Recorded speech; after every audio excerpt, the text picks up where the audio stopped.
ओंकारेश्वर ज्योतिर्लिंग भगवान शिव के 12 ज्योतिर्लिंगों में से चौथा ज्योतिर्लिंग माना गया है। तो आइए जानते हैं इस वीडियो के माध्यम से ओंकारेश्वर ज्योतिर्लिंग की कथा, इतिहास एवं रहस्य के बारे में। हमने अपनी पुरानी वीडियोस में पहले, दूसरे और तीसरे ज्योतिर्लिंग को कवर की है।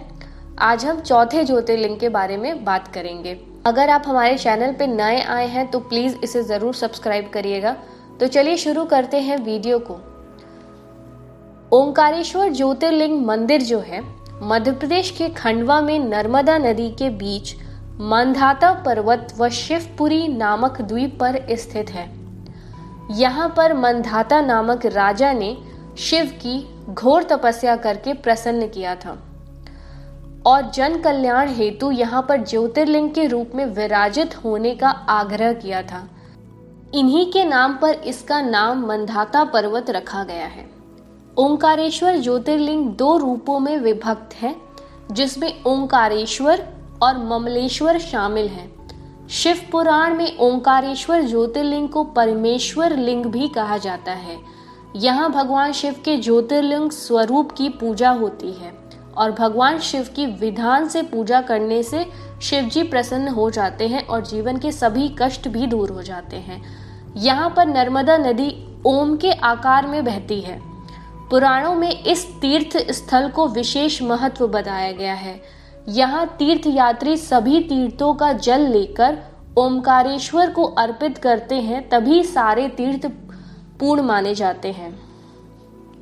क्या है ओंकारेश्वर ज्योतिर्लिंग मंदिर का इतिहास?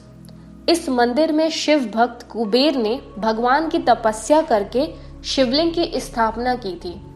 भगवान शिव ने कुबेर को देवताओं का धनपति बनाया था और कुबेर को स्नान करने के लिए शिव जी ने अपने जटा से कावेरी नदी उत्पन्न की थी।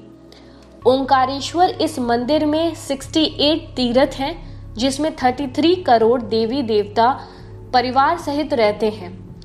2 ज्योतिर्लिंग सहित 108 शिवलिंग भी हैं। यहाँ भगवान शिव साक्षात प्रकट हुए हैं, इसीलिए इन्हें ज्योतिर्लिंग कहा जाता है। और ऐसा कहा जाता है कि यहाँ का तट ओम के आकार का है। यह ज्योतिर्लिंग पंचमुखी है। लोगों का मानना है कि भगवान शिव तीनों लोकों का भ्रमण करके यहाँ विश्राम करते हैं, इसीलिए यहाँ रात्रि में भगवान शिव की शयन आरती भी की जाती है। ओंकारेश्वर ज्योतिर्लिंग की क्या कथा है? इस मंदिर में विराजमान ओंकारेश्वर ज्योतिर्लिंग पंचमुखी है।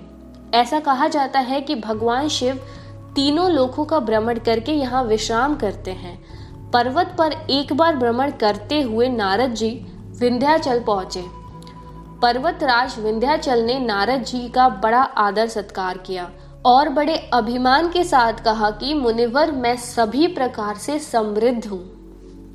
नारद जी विंध्याचल की ऐसी अभिमान भरी बातें सुनकर लंबी सांस खींचने लगे। ऐसा देख विंध्याचल ने नारद जी से इसका कारण पूछते हुए कहा। पर्वत ने कहा कि मुनिवर, ऐसी कौन सी कमी आपको दिखाई दे रही है जो देखकर आपने लंबी सांसें खींची? पर्वतराज विंध्याचल के पूछने पर नारद जी ने कहा, तुम्हारे पास सब कुछ होते हुए भी तुम सुमेरु पर्वत से ऊंचे नहीं हो। सुमेरु पर्वत का भाग देवलोक तक जाता है और तुम्हारे शिखर का भाग वहां तक कभी नहीं पहुंच सकता।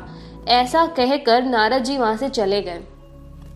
नारद जी द्वारा ऐसी बातें सुनकर विंध्याचल को बहुत दुख हुआ और वह मन ही मन शोक करने लगा। इसके पश्चात जहां भगवान शिव साक्षात शिवलिंग के रूप में विराजमान है, वहां पर विंध्याचल शिवलिंग स्थापित कर भगवान शिव की आराधना करने लगा और लगातार भगवान शिव की 6 महीने तक पूजा अर्चना करी। विंध्याचल की सच्ची श्रद्धा से प्रभावित होकर भगवान शिव साक्षात प्रकट हो गए और विंध्याचल को दर्शन दिए और उसे कहा कि वर मांगो। विंध्याचल ने कहा, हे देवेश्वर महेश, यदि आप मुझ पर प्रसन्न हैं तो मुझे कार्य सिद्ध करने वाली अभिष्ट बुद्धि प्रदान करिए।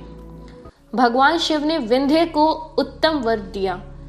उसी समय देवगण और कुछ ऋषिगण भी वहां आ गए। उन्होंने भगवान शंकर की विधिवत पूजा की और स्तुति के बाद भगवान शिव से अनुरोध किया कि वह उसी स्थान पर विराजमान हो जाएं।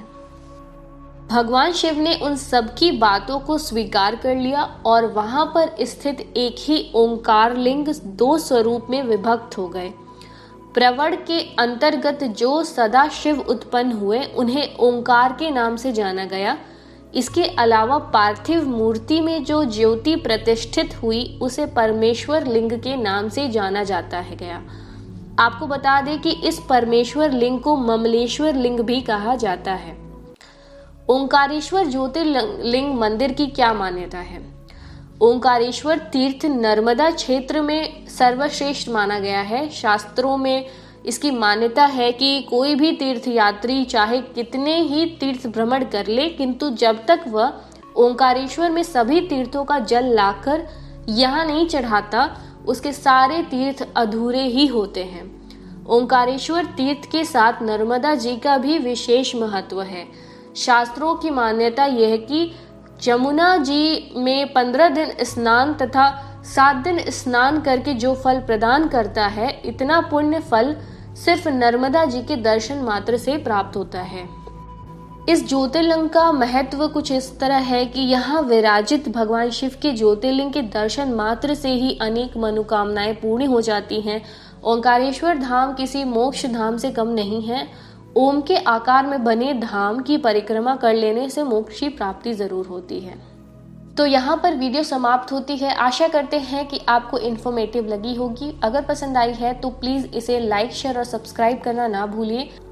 और अन्य ज्योतिर्लिंग के विषय में जानकारी हेतु आप इस चैनल के साथ जरूर जुड़े रहें।